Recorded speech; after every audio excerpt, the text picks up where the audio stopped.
They say the first time Shango called thunder with his own hands, the earth shook so hard that even the gods looked down in fear.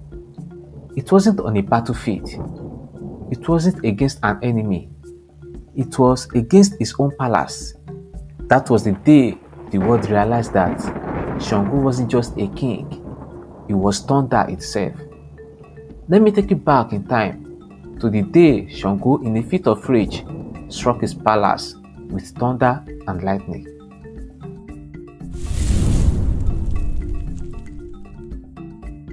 Before kings ruled and empires rose, before thunder had a master, a child was born under a sky burning with red clouds.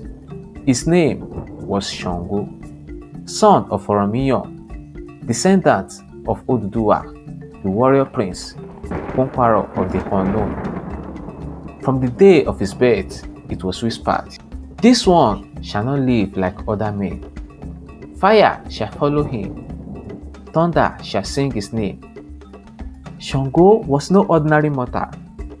In his blood boiled the fierce powers of the heavens, powers he himself could barely contain.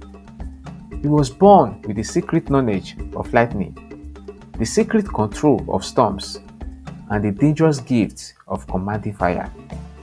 When Shango came of age, he seized the throne of Oyo. He was not elected by calm words. He was chosen by fear, awe, and destiny. Wielding his double-headed axe, the Orisha Sango, he rode into battle on the back of the winds, his body clothed in red, his eyes like twin flames. The people bowed because they saw not a man, but a living thunderclap. And so, Shango became Alaafin, the king of Oyo. Shango's power was feared even among the other Orishas. He could summon thunder with a word. He could hurl lightning bolts from his bare hands. His laughter could crack mountains. His rage could boil rivers. His very breath could call fire from the stones. Legend says he discovered the secret stone, a powerful charm, Edunara, that allowed him to spit fire and lightning from his mouth. The sky itself became his friend. The earth trembled when he walked. But then, Shango was not alone.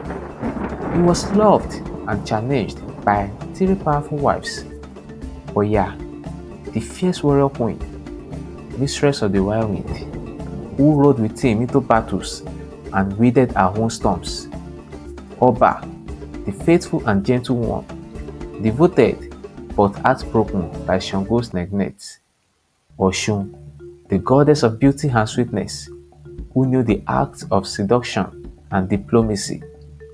Each woman represented a part of Shango's nature.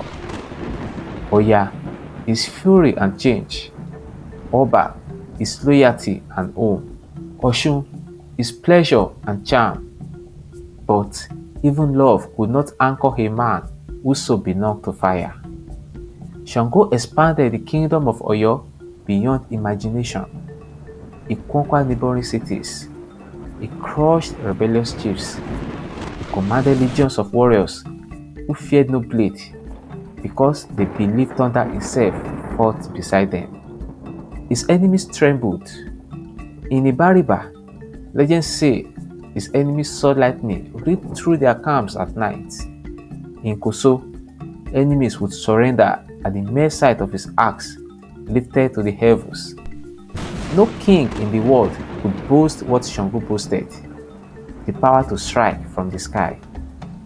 After years of glory, Shango built a mighty palace, higher, wider, and richer than any before it. It was decorated with bronze, gold, and sacred stones. The people gathered in awe, celebrating their king, but glory breathed jealousy.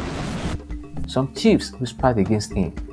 Some old generals plotted behind him. Some priests doubted the source of his power.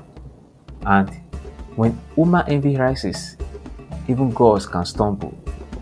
The whispers grew louder. Shango is too proud. Shango's power is unnatural.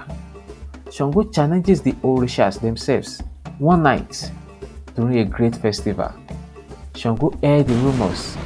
Standing in the center of his golden hall, he felt the weight of betrayal. The clouds blackened, the winds howled, the sky cracked open. Shango lifted his Oshe high, planted his bare feet upon the marble floor and roared. Shango Olúkòso, ọba tí ń ju ìràwọ̀ sórí ayé, ọba tí ń gbóná omi kúrò nínú òkun, fọ́ ilé, fọ́ ọ̀run, ju kúrò agbára gbogbo. Meaning, Shango the roaring king who holds stars at the head, the king who dries the seas with his fire, break the heart, shatter the sky, cast out of force power. And then, the first lightning bolt struck. Boom! It split the pillars. And the second came. Boom! It set the palace roof ablaze. Then the third came. Boom! It tore the great bronze doors into molten rivers. The palace crumbled. Stones flying. Flames roaring into the night. People screamed and fled. The king had called the heavens against his own throne. And Shango, standing amidst the fire and ruin, became something more than a man. Stories differ though. Some say Shango, overwhelmed by sorrow and betrayal, hung himself on a sacred tree at Koso.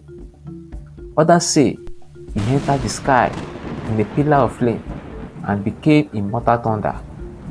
But all agree, Shango did not die like ordinary kings. He became Orisha, the living embodiment of thunder, fire, rage, and divine justice. And the drums of Oyo still beat. Kábíyèsí, Shango Olúkòso, ọba tó ń ju ìràwọ̀ sórí ayé. Meaning, Hail Shango, the roaring king, the king that throws stars upon the heart. Thus it was, and thus it is, when thunder rolls across the sky, when lightning flashes in crimson veins, when warriors cry out to win battles. It is Shango, the king of thunder, the flame in the heavens, who answers.